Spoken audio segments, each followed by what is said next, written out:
சுவாமி பார்த்தீங்கன்னா மூலவர் வந்து மங்கநாத பெருமான் வந்து சுயமுனா தன்னை தானே உருவாக்கி கொண்டவர். மாணிக்கவாசக பெருமான் பாடல் பெற்ற ஒரு கஷேத்திரம் இது. திருவாசகத்துல நீத்தல் விண்ணப்பம்னு 50 பாடல்கள் மாணிக்கவாசக பெருமான் சுவாமி மேல திருப்பதிகம் பாடியிருக்காரு.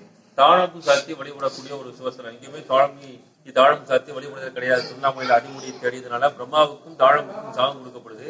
அதற்கான விமோச்சனம் பிரம்மாவுக்கு வந்து திருப்பனந்தாளில ஏற்படுது. சுவாமிக்கு அபிஷேகம் பண்ணுற இடத்துல பிரம்மாவுக்கு இடம் இருக்கும். அவர் தீர்த்தம் பட்டு எப்பயுமே அவருடைய சாபம் நீங்கிறதா திருப்பனந்தாள சொல்லப்படுது. அதனால பிரம்மாவுக்கு அங்கே திருப்பனந்தாள இருக்கும். தாழம்புக்கும் மட்டும் உத்தரவசங்களை விமோச்சனம் ஏற்படுது.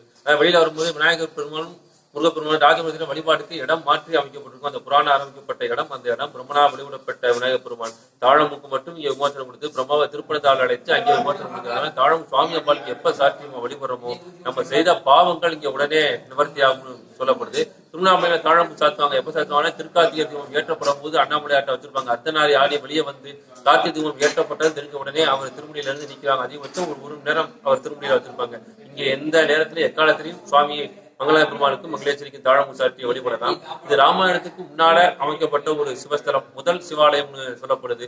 வண்டோரி வந்து மங்களாய பெருமானை தரிசனம் பண்ணி அதன் பிறகு ராமனை திருமணம் செய்ய வைத்த சுவாமி மங்களாய பெருமானும் மாணிக்கவாசக பெருமாள் திருவாசகத்துல குறிப்பிடாரு. அழகமார் வண்டோதரிக்கு பேரொருள் இன்பம் அளித்த பெருமான் சொல்லிட்டு அந்த பதிவை திருவாசகத்துல மாணிக்கவாசக பெருமாள் பதிவு அளித்து வர்றாரு. ராமாயணத்துக்கு முன்னால அமைக்கப்பட்ட சிவஸ்தலம்னாலதான் இங்க நவக்கிர வழிபாடு பண்றது கிடையாது. ராமபிரான் தேவனத்தை நவக்கிர வழிபாடு பண்றாரு. அது பின்னால வந்த ஆலயங்களை மட்டும்தான் ஆதிசங்கர மூலியமா சைவத்துக்குள்ள நவக்கிர வழிபாடு கொண்டு வரப்பட்டது. ஆதி காலத்துல நவக்கிர வழிபாடு பண்றது கிடையாது. சிந்து சபை நியாயத்திலிருந்து பசுபதியார் உயிர்களின் தலைவன் சொல்லக்கூடிய லிங்க வழிபாடு மட்டும்தான், சிவனா மட்டும்தான் வழிபட்டு இருந்தோம். அதன் பிறகு இயற்கையா வழிபட்டோம். சூரியனையும் சந்திரனையும் மரம் செடி கொடி பஞ்சபூதத்தை வழிபட்டாங்க. சிவதலங்கள் பஞ்சபூத அடிப்படையில் நமக்கு அமைக்கப்பட்டிருக்கிறதுக்கு காரணம் பின்னால வந்த வழிபாடு விநாயகர், முருகர், நடராஜன் அவர்களை சைவத்துக்குள்ள இடையே திருவிழா கொண்டு வழிபாடுதான். அதனால இது ஆதி காலம் ஆலை மலை இங்க நவக்கிர வழிபாடு கிடையாது. சூரியன் சந்திரன் இயற்கை வழிபாடு. பின்னால சனீஸ்வரன் வழிபாட்டுக்கு இங்க எடுத்துக்கிட்டாங்க.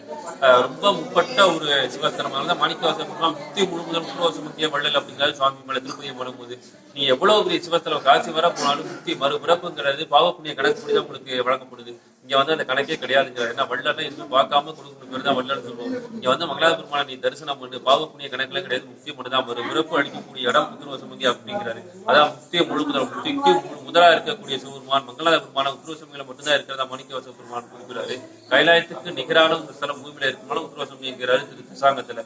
தாதாளு மூஞ்சலை தத்தா நம்மையாளும் மாதாளு பக்கத்தன் வாடுபதிகன் போதாட்டி பக்தரெல்லாம் பார்வையில் சிவபுரம் போல் கொண்டாடும் உத்திரவசமங்கை ஊருகிறார். கைலாயத்துக்கு நிகரான ஒரு ஸ்தலம் பூமியில இருக்குமானால் அது உத்திரவசமங்கை. உலகத்தின் தலைவராக சிவபெருமான் மங்களாய பெருமான உத்திரவசமங்களை மட்டும்தான் இருக்கிறதா மாணிக்கவாசக பெருமான் சொல்றாரு.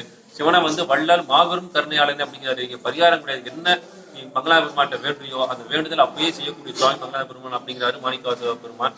அம்பாள் வந்து மங்களேஸ்வரி, உத்திரவசமங்கை அவளுக்காண்டி வந்த பெயர். ஓம் என்ற பிரணவமந்திரம் சுவாமி மலையில முருகப்பெருமான் சிவபெருமானுக்கு உபதேசம் பண்றாரு.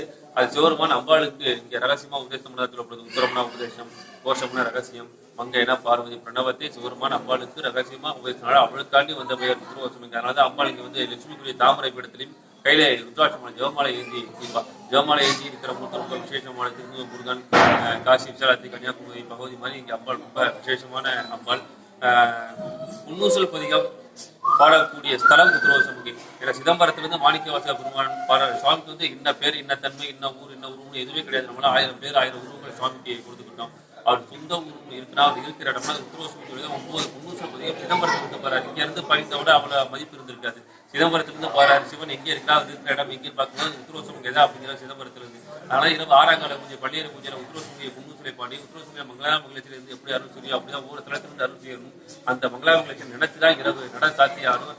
அவ்வளவு ஒரு சிவாலயம் இருந்தாலும் இந்த உத்திரவசமங்கை பாடலை பாடியான அவ்வளவு ஒரு சிறப்பு பெற்ற ஒரு சில உத்திரவசமங்கை.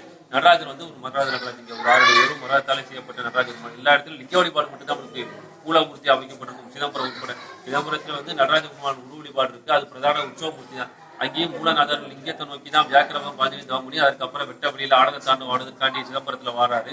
ஆடுவதற்கு முன்னாடி அம்பாளுக்காண்டி அறையில ரகசியமா ஆடி பார்த்த இடம் உத்திரவசமங்கை. எதுக்குமே பயிற்சி ஒரு முன்னோட்டு வந்து அவ்வளவு பெரிய இடத்துல ஆடும் போது அம்பாளுக்கு கொடுத்து அந்த ஆட்டத்தை ஆடி காட்டுறது நல்லா இருக்கு. தெரிஞ்ச பிறகுதான் சிதம்பரத்துல வெட்ட வெளியில ஆடுதான் சொல்லப்படுது. ஆனா தஞ்சாவூர்ல ரகசியமா மறைபொருளாவே இங்க இருக்கிறதா சொல்லப்படுது. நள்ளிரும் நட்டம் என்று ஆடுனாங்கிற மாணிக்கவாசக பெருமான் நாளுங்கிற ஆட்டத்தை வெளியேற்றிக்கிட்டே இருக்கிறதா சொல்லப்படுது. தமிழ்நாட்டில் அம்பாளுக்கு ரகசியமான தந்தூர் ரகசியமா மறைபொருளா இருக்காது. அது நீங்கி பார்க்கணும்னா மார்கழி மாதம் திருவாதிரைக்கு முதல் நாள் வந்தால் 14 மணி நேரம் வரவேற்று மணியா வச்சிருந்தாங்க. மற்ற நாள சந்தன பூச்சி போட்டு கேட்டுக்கு வெளியில இருந்து 6 கால பூஜை நைவேத்தியம் நிவாரணை பண்ணப்படும். அவங்களுக்கு வருஷத்துல 6 பருவம் மாற்றம் இருக்கும். ஒவ்வொரு குரு மாதம் 2 மாத காலங்கள் ஆரம்பத்திலேயே நடராஜருக்கு அபிஷேகம் 5 வருஷத்தை உச்சமூர்த்தி கொண்டு வச்சு பண்ணிடுவோம். 6வது அபிஷேகம் மட்டும்தான் மூலமூர்த்தி நடராஜ பெருமானுக்கு பண்ணக்கூடிய அபிஷேகம். ஏன்னா இங்க 2 மூலமூர்த்தி மங்கள பெருமான அருவுருவாகவும் நடராஜ உருவாகவும் 2 மூலமூர்த்தி ஒரு சேர உள்ள ஸ்தலம்னா உத்ரோசம் மட்டும்தான். இங்க ராஜகுலம் நடராஜ பெருமான் தலைக்கு மேல கங்கை பாம்பு இதெல்லாம் தரிக்கப்படுவதற்கு முன்னால் அமைக்கப்பட்ட திருக்கோலம். அவருக்கு நித்தியக்கூடிய அபிஷேகம் பண்ணாதனால உச்சி காலத்துல ஸ்படிக மரத 2 லிங்கம் அவங்க சன்னதியில் இருக்கு. ஒரு காலத்துக்கு மட்டும் ஒரு 12 முக்காலுக்கு மட்டும் எடுக்கப்பட்டு மாணிக்க வாசக பெருமான் பாடல் பண்ணால அவருக்கு முன்னாள் அபிஷேகம் பண்ணி மூலவட்டை வச்சு தேவதி தீவாரணம் பண்ணா அவருக்கே பண்ணதா ஐதீகம். இங்க மாணிக்க வாசக பெருமான் திருவாசகம் 7 ஏந்தாம திருமுடியை அடிக்காம ஜடாமுடியோட இருந்த திருக்கோலத்துல இருக்கிறது இங்க மட்டும் நீங்க தரிசனம் பண்ண முடியும். முதலோசம் கீழே மட்டும் அவ்வளவு ஒரு சிறப்பற்ற ஒரு செலவிருச்சம் வந்து இழந்து 3000 வருஷம் முற்பட்ட மரம்னு தொழில்துறை வந்து சர்டிபிகேட் பண்ணியிருக்காங்க. இன்னும் காய் பழம் சீசனம் வந்து இருக்கு, மரம் உயிர்ப்போடு இருக்கு, பசுமையா இருக்கு. வேதவியாச தவமனுடைய பாதிக்கு அந்த இடத்துல பூஜைக்கு வச்சிருப்பாங்க. காக்க புஜண்டார் தவமன் அதான் இங்க தினந்தோறும் ஸ்படியலிங்கத்துக்கு மரத்துக்கு அன்னாபிஷம் பண்ணி அன்னத்தை காகத்துக்கு பிரசாதம் மாற்றுவாங்க. ஏன்னா காக்க புஜண்டே அந்த உச்சி காலத்துல பிரசாதம் வந்து எடுத்துக்கிறதா சொல்லப்படுது. அங்க இருக்கிற சகசிரலிங்கம் 1000 லிங்கத்துக்கு தான் முதல் உச்சிக்கால பூஜை முடிச்சுதான் மூலமூர்த்தியை கொண்டாடப்படும். இப்படி எல்லாத்துக்கும் முற்பட்ட ஒரு சிவாலயம்.